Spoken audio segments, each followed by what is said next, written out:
If you look over the past 10 years, there's been quite a reasonable level of growth. They were posting 6 to 7% growth. The performance of the economy in terms of growth rates was very much better. But that's only if you look at the statistics. However, poverty incidence went up. That's the conundrum. That's the mystery.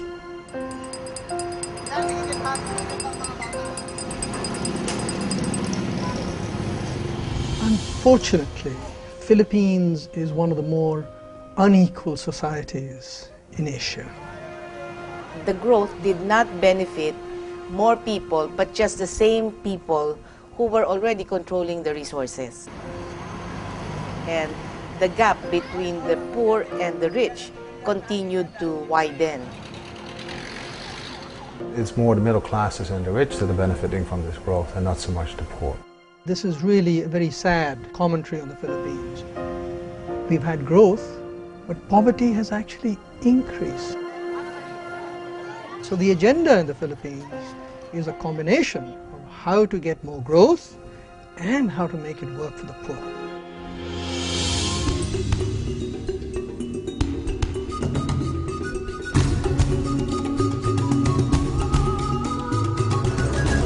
Sa mga kapuspalad nating mga kababayan, ngayon ang pamahalaan ang inyong kampiyon. Making growth work for the poor means that when growth takes place, the poor benefit, not just proportionately, but actually benefit more than the rest of the population. If you are a development economist and you will say, hey, growth is a necessary condition for poverty decrease, but it is not sufficient. And so it's got to be growth plus. Growth must be pro-jobs, must be pro-women, must be pro-nature. That's development. The poverty reduction framework of the Aquino administration is really based on inclusive and equitable growth, asset reform, and then of course the provision of basic social services. Sa tulong ng wastong pamamahala sa mga darating na taon, maiibsan din ang marami nating problema. Magtatapos na ang pagtitiis ng sambayanan. Our country can grow rapidly and make it work for the poor. The first is to expand opportunities for the poor. They should provide employment for the poor. That means giving attention to agriculture, giving attention to labor-intensive industries, making sure that people are allowed to move to jobs, that they get access to jobs. The second is to increase the access of the poor to those opportunities. So that means giving them education, giving them access to education, giving them access to health facilities. The third ingredient is to have systems in place that help the poor during difficult times. This is called social protection.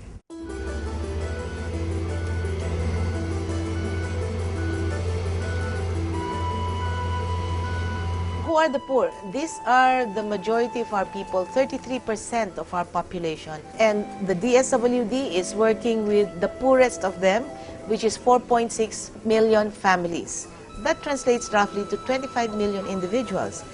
That's too many for me to begin to even think that we should not do anything. Ito yung grade 2 room.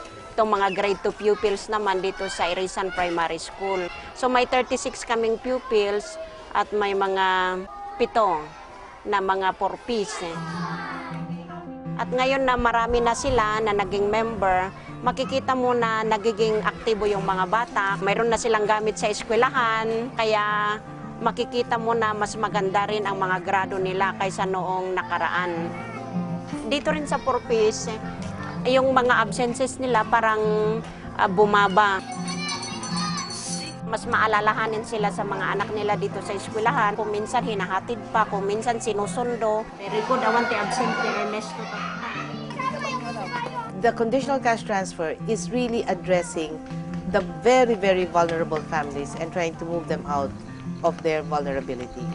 The conditional cash transfer that focuses on the poorest families in the poorest municipalities, in the poorest provinces, focuses on providing 300 pesos per child, up to 3 children, for as long as you go to school 85% of the time every month.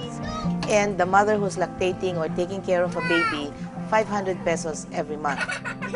They will not be able to join the development process if they're not moved out of their vulnerability. Number 13 ni Miss Anita Dilagan. Ng kontrata, Madam Sulot. Thank you. Welcome. At di ko nga dadi konti atawa mi pagnayo mi di urto ko di. Payag mi tanan musti ubing. Papel da, balol da, piliti da.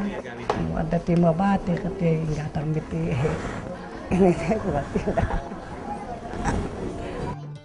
The CCT is not a dole-out. It's because of the first C in CCT. It's a conditional cash transfer program. It's not everybody just gets it. There is a co-responsibility. Poor people do need to work for it. They need to send their kids to school. They need to take regular health checkup.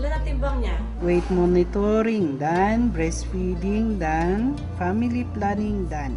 Hindi gaya noon na hindi sila pumupunta. Ang daming rason. Pero dahil dito sa FERPIS, so kailangan kasi na i-avail nila yung mga health services. So they must come. Okay. The Philippines can use a boost in direct poverty alleviation, and that's really the conditional cash transfer. So it is first a program of transfers to poor people, so that you do alleviate poverty directly. But second, it encourages poor people to invest in the future of their family. And that makes them far more employable in the future. So that this intergenerational transfer of poverty, parents being poor, kids also being poor in the future, will stop. Tako namin, na kayo ko mga anak, papati yung nga magpandiswilaan ta, da kayo ko ma. Handahan tayo nga nagpapada nga, awanti, kamo nang agbata, o no, tayo nga nagpapada nga, hanga nag-iswila. It's a social contract. So it's definitely not a dole-out. You want to make the growth inclusive, you better make sure that you attack the rural and agricultural problems. And what is that? That's the inequality in asset distribution, mainly land. It's for efficiency, for growth. It has been found out that what impedes growth is not inequality per se, but it is inequality in asset distribution, land. That's a macroeconomic finding, empirical finding. You're saying, these are all dole-outs, these are all social programs, this is equity. Slap, slap, slap. No, it's not. It's there. You forget that this is going to result in efficiency, in growth.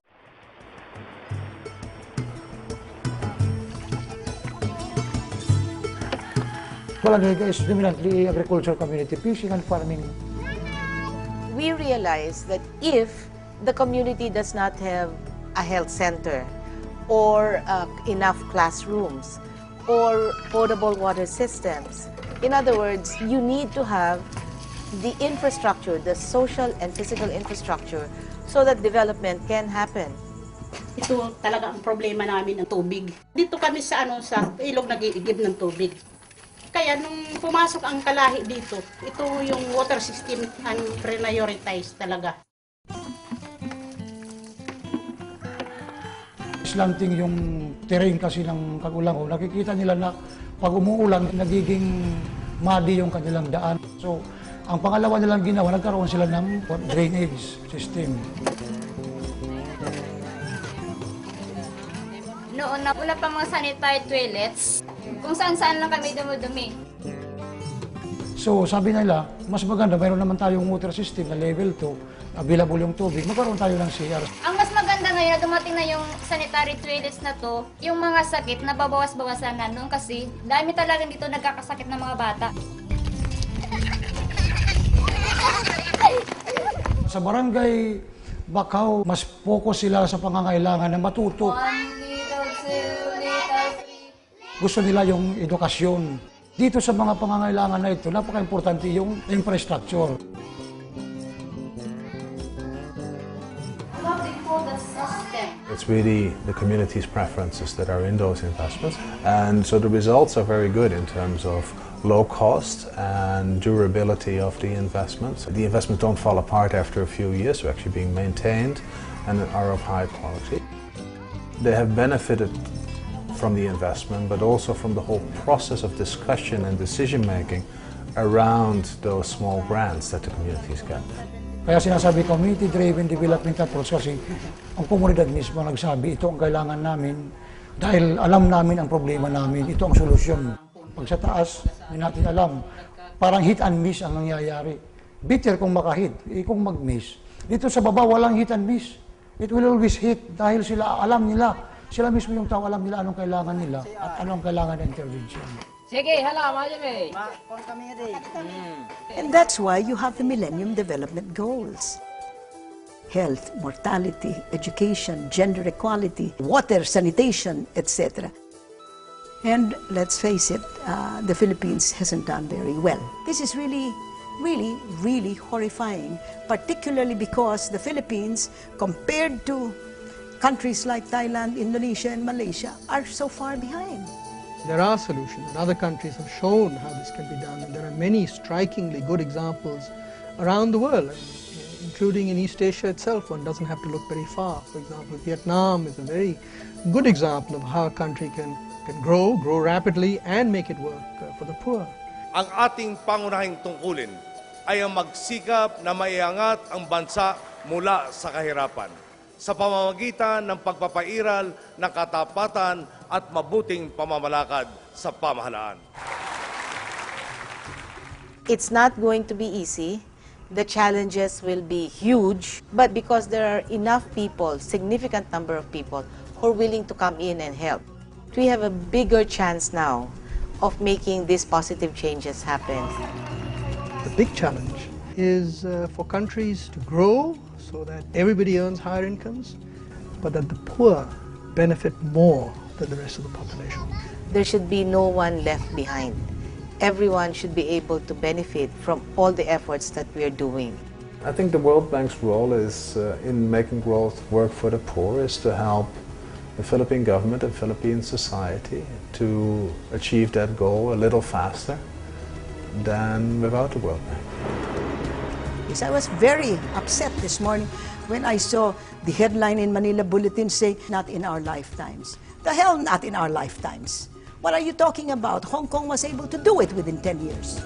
All it needed was political will and commitment.